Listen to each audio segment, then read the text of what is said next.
नमस्कार। भारत की higher education में ना एक बहुत बड़ा बदलाव आने वाला है।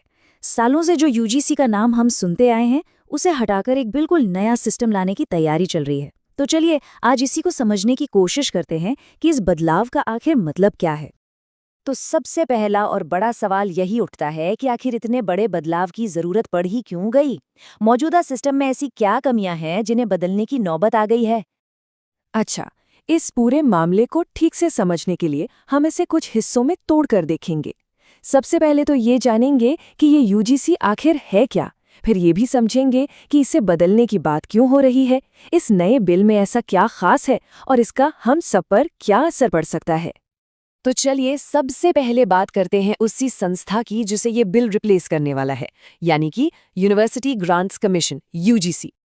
देखिए, यूजीसी समझिए कि पिछले 60-70 सालों से भारत की हायर एजुकेशन की दुनिया का एक तरह से गार्डियन रहा है। इसके ना दो मेन काम थे। एक, यूनिवर्सिटीज को ग्रांट्स यानी पैसा देना, और दूसरा ये पक्का करना कि पढ़ाई की क्वालिटी बनी रहे। तो अगर यूजीसी इतने सालों से इतना जरूरी काम कर रहा था, तो फिर सवाल ये उठता है कि इसे बदलने की जरूरत ही क्यों महसूस हुई। और यहीं से सुधार की पूरी कहानी शुरू होती है। देखिए, पहली और सबसे बड़ी दिक्कत थी कन्फ्यूजन की। मतलब एक तरफ यूजीसी था तो दूसरी तरफ एआईसीटी जैसी टेक्निकल एजुकेशन के लिए अलग संस्थाएं थी। अब होता ये था कि एक ही यूनिवर्सिटी को कई अलग अलग बॉस को रिपोर्ट करना पड़ता था, जिससे ना नियमों का एक पूरा जाल सा बन गया था। दूसरी बड़ी प्रॉब्लम थी यूजीसी का डबल रोल। अब जरा सोचिए, जो संस्था आपको पैसे दे रही है, नियम भी वही बना रही है। इससे ना एक तरह का कॉन्फ्लिक्ट ऑफ इंटरेस्ट पैदा होता था। हमेशा ये सवाल उठता था कि क्या फंडिंग के फैसले हमेशा क्वालिटी को देकर लिए जा रहे हैं या कोई और भी वजह है।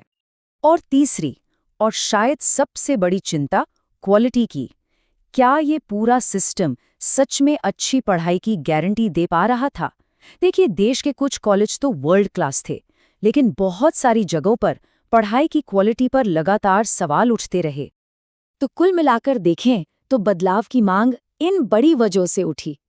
एक तो सारी पावर एक ही जगह सेंट्रलाइज्ड हो गई थी। दूसरा, फंडिंग और नियम बनाने वाले काम को अलग करने की जबरदस्त जरूरत महसूस हो रही थी। और सबसे अहम, यूनिवर्सिटीज को अपने फैसले लेने के लिए और ज्यादा आजादी, मतलब ऑटोनॉमी देने की मांग उठ रही थी। तो इन्हीं सब प्रॉब्लम्स के सल्यूशन के तौर पर सरकार एक नया बिल लेकर आई। चलिए अब जरा इसके अंदर झांक कर देखते हैं कि इसमें आखिर है क्या। इस बिल का जो सबसे बड़ा और कोर आइडिया है वो है यूजीसी की जगह एक नई संस्था बनाना।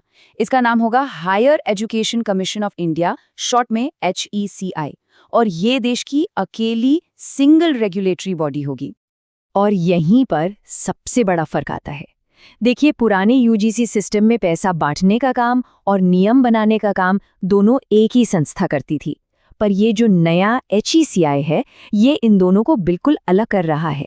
अब HECI का फोकस सिर्फ और सिर्फ एक चीज पर होगा, पढ़ाई की क्वालिटी कैसी है, उसके स्टैंडर्ड्स क्या हैं, पैसा बांटना इसका काम नहीं होगा।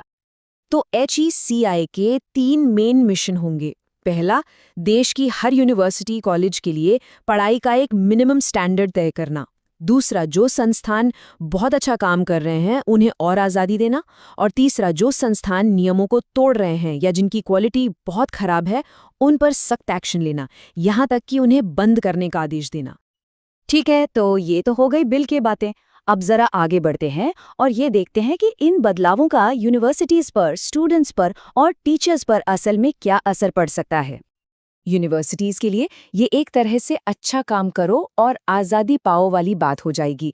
उन्हें अपने कोर्स, अपने फैसले खुद तय करने की ज्यादा छूट मिलेगी। लेकिन इसका दूसरा पहलू भी है। अगर उनकी परफॉर्मेंस गिरी तो जवाबदेही भी उतनी ही सख्त होगी और सजा भी मिल सकती है। स्टूडेंट्स के लिए इसका क्या मतलब हो सकता है? शायद ये कि उन्हें देश के अलग अलग कॉलेजों में पढ़ाई की क्वालिटी एक जैसी मिले, मतलब यूनिफॉर्मिटी आए। फोकस सिर्फ डिग्री पर नहीं बल्कि उन स्किल्स पर होगा जिनसे अच्छी नौकरी मिले।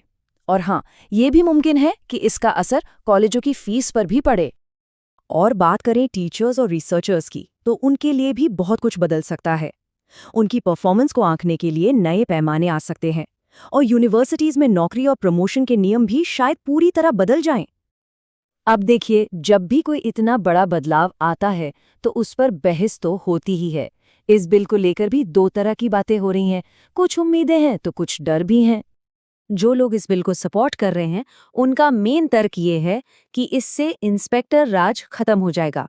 मतलब यूनिवर्सिटीज को बार बार की जांच और सरकारी दखलंदाजी से आज़ादी मिलेगी। उन्हें नए नए प्रयोग करने की छूट मिलेगी ताकि वो दुनिया की टॉप यूनिवर्सिटीज को टक्कर दे पाएं। वहीं दूसरी तरफ जो लोग इसकी आलोचना कर रहे हैं, उनका सबसे बड़ा डर ये है कि अगर नई संस्था के पास पैसा देने की ताकत ही नहीं होगी तो उसकी बात कौन सुनेगा। वो एक बिना दांतों वाले शेर जैसी बनकर रह सकती है। एक चिंता ये भी है कि कहीं इससे शिक्षा में सरकार का दखल और ज्यादा न बढ़ जाए। तो अब सवाल ये है कि आगे क्या होगा? क्या ये बिल पास हो गया है? क्या ये कानून बन चुका है? नहीं, अभी नहीं। ये बिल अभी कानून नहीं बना है। ये सिर्फ एक प्रस्ताव है, एक ड्राफ्ट है। इसे कानून बनने के लिए एक लंबी प्रक्रिया से गुजरना होगा। पहले इस पर लोगों से राय ली जाएगी, फिर इसे पार्लियामेंट के दोनों सदनों में पास होना होगा और आखिर में राष्ट्रपति की मंजूरी के बाद ही ये कानून बनेगा। तो ये बात याद रखना जरूरी है कि ये सिर्फ किसी संस्था का नाम बदलना नहीं है। ये बिल भारत की हायर एजुकेशन के पूरे आर्किटेक्चर, पूरे ढांचे को बदलने की क्षमता रखता है। एक सेंट्रलाइज्ड सिस्टम से एक ज्यादा फ्लेक्सिबल सिस्टम की तरफ एक बड़ा कदम।